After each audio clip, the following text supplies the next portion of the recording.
Britain in the interwar period. We pushed ahead, late 1920s, the mechanised force, experiments up on Salisbury Plain. We did fantastic stuff with armour, but the truth was that hit a different picture. We didn't want to spend much money on our military back then, and what money we spent in that period of the 1920s and 30s, it went towards the Navy and the Air Force.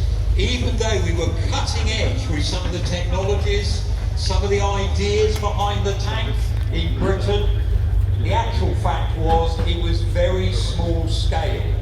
So 34 of these tanks are built. We start rearming in 1934. We've got a new guy called Sir Hugh Ellis as Master General of the Ordnance. He's the guy that's going to be ordering all the kit.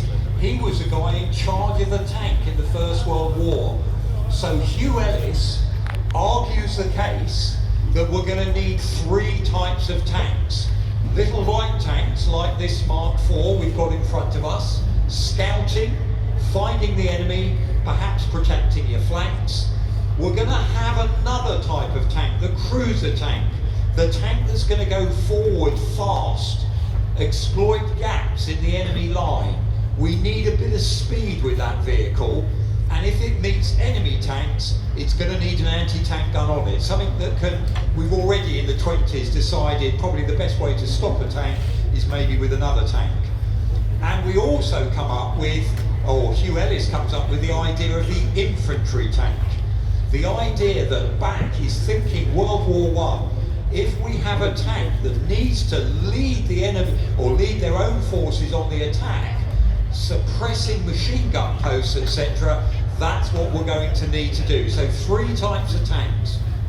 Now this little light tank here, as it moves off, it's got a Meadows engines in the side there. You can see it's relatively thin in terms of the armour protection. It's stock bullets, not much else there. Driver in the front, commander on his own in the turret there. They arm these vehicles with Vickers 303 machine guns, considered perfectly adequate for the role it was going to play.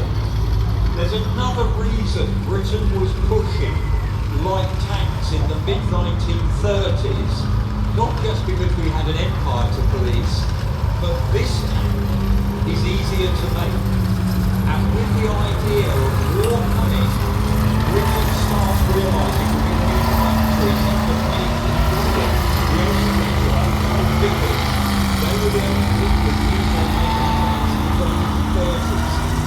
So they start giving orders for light tanks like this, and then the one they want to build the most of, the Light 6B, to a number of companies that never made a tank before, because it's a good way to cut your teeth.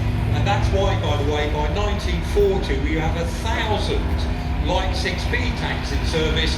Not that we needed them, it was just that we actually thought it was a good way to get capacity built up.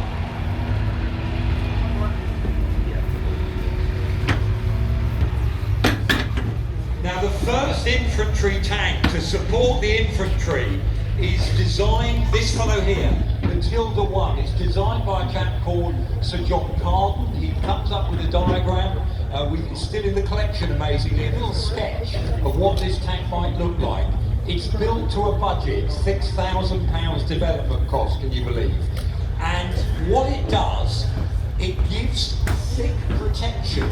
In other words, very, very thick frontal armour, thick on that casting, on that turret, to protect the guys inside, because they are really a mobile machine gun post that will advance 8 miles an hour top speed with the wind behind you. Doesn't need to go much faster because the soldiers are marching along behind. The idea is it goes ahead and suppresses the enemy machine gun post to let your infantry carry on. Driver in the front, he's got his hatch open at the moment. Turret always has to turn to the side if he opens that. Radio set, huge great thing, you can see one in the museum, is on the floor behind him. So the commander actually has to drop down in that turret to fiddle with the radio to actually get it to work. But it's got very thick armour. This is proof against the standard 37mm anti-tank guns, the type of thing the Germans have in service.